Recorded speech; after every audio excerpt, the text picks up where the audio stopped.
हत्यार शिकार सहदेव नायक को मिला अनुकंपा राशि और सहायता। मृतकों उत्तराधिकारी को 5 लाख टंकार अनुकंपा राशि सह एजेंसी जरिया सुपरवाइजर चाकरी प्रदान करा जायछि। जनवरी 8 तारिख सकाळे रसुलगढ़ फ्लाईओवर उपर सहदेव नायक को अति निर्मम भाव हत्या करथिले दुर्वृत्त। सहदेव एजेंसी जरिया भुवनेश्वर महानगर निगम अंचल सफाई कर्मचारी भाव में कार्य करथिले। हत्या पर सफाई कर्मचारी माने आंदोलन करथिले। परिवार को सहायता और चाकरी देबाकू दाबी करथिले।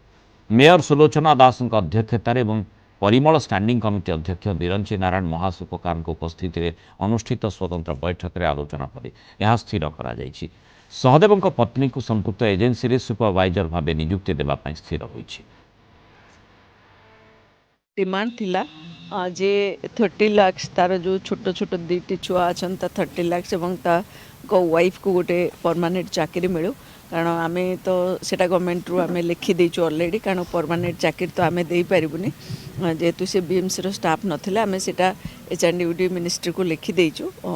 बाकी तांकर जो आउ गोटे तांको टिके सहाय्य करबा पई आर्थिक दृष्टि आमर जो एजेंसी रे से माने काम करथिले सबु जेमती 5टा एजेंसी से माने आज 5 लाख टंका देइचंती।